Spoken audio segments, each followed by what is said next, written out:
something that I read on Boxing Scene earlier today, actually, which was Abel Sanchez talking about the fact that he's concerned that Triple G could get really hurt and suffer some serious damage if he fights Canelo for a third fight to complete that trilogy.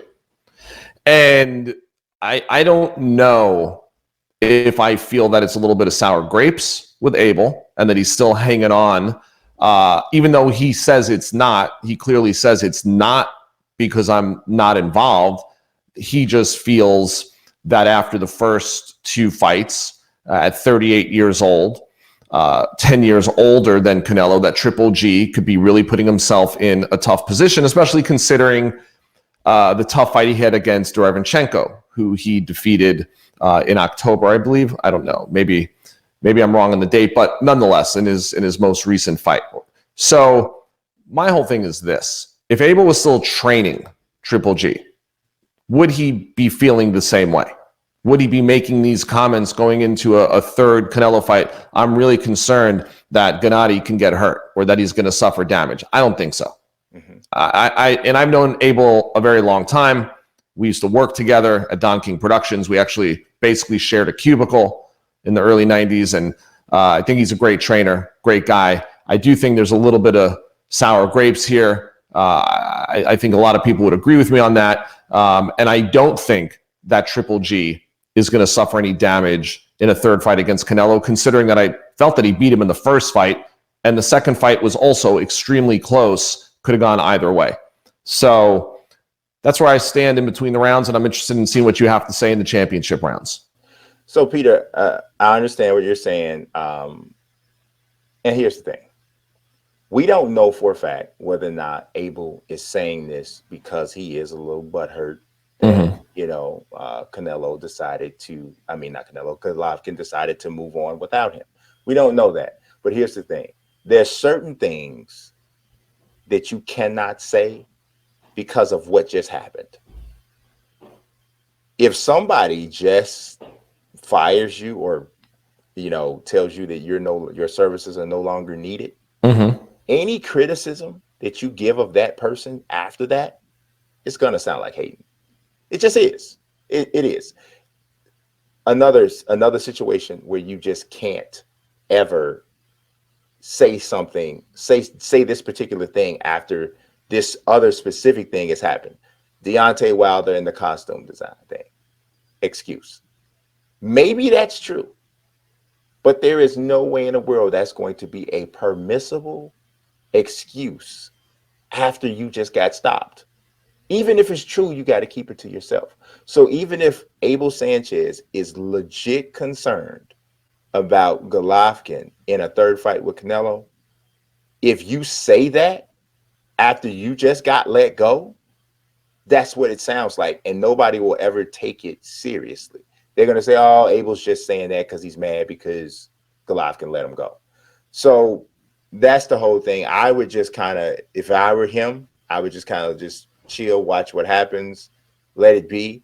But yeah, you're in a no-win situation, Abel. Nothing that you say is probably going to be received the same way. And I always say this: if somebody starts off their comment saying, "I don't mean this to sound, but," or "no offense, but," most of the time they mean it to sound exactly the same way they sounded. So I know he tried to give the disclaimer and say, "Oh, I'm not just saying this because he let me go." Yeah. But what is your take on what he actually had to say? So I mean, I'm not concerned about Golovkin. Golovkin is one of those guys, man, that I cannot imagine Golovkin being stopped. Right. I can imagine him being beaten. Now, I mean, obviously, if he fought, he's 45 years old or something. Yes. Right. But at this point now, where he's still been active, like, who can tell me that they've seen Golovkin hurt? Like, I've seen him get hit with a good shot. And like, oh, that was a good shot. I saw Kell Brook hit him with a good shot. I saw Danny Jacobs hit him with some good shots. I saw Canelo land. But I haven't seen it. I saw Derevanchenko hit him with some good stuff.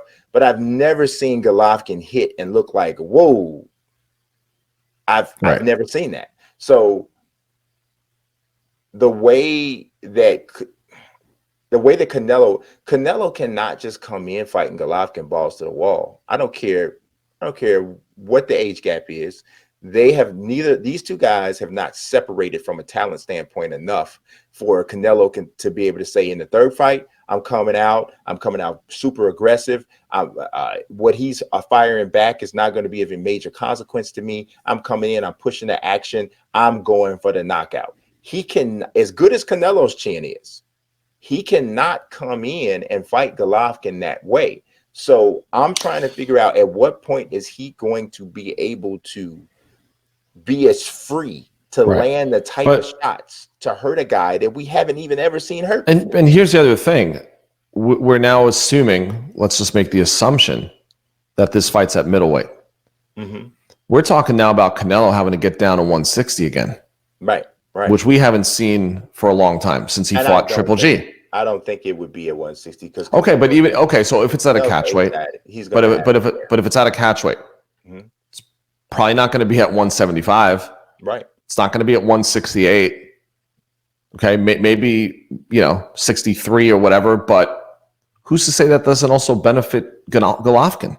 You don't think? I think it would be at 168. That's what it feels like. Yeah, you think so? That's what it feels like to me. I mean, you would know better than me. I don't know because I just haven't heard enough about it because it's all something that's still, was a transitional conversation after Saunders got suspended, that they were going to go right into that fight into September. But I'm sure we'll learn about it pretty soon. But see, here's the thing: Canelo's the ace hat in this situation for sure. Canelo's going to want to wait at the place that's most comfortable for him. And if Golovkin wants to fight, he's going to have to comply. And I think that'll... I also think the zone controls a bit of that decision too. For sure, yeah. Because I think they can apply pressure because they signed and made the deal for Golovkin, who everyone was after, because they wanted to see this third fight. And they wanted to make that. And I'm quite sure that was a part of the promise. Yeah. So we'll see. Then again, we know promises are made. Manny Pacquiao. Right. That don't necessarily get people to sign deals. So we'll see. Right. We'll see what happens.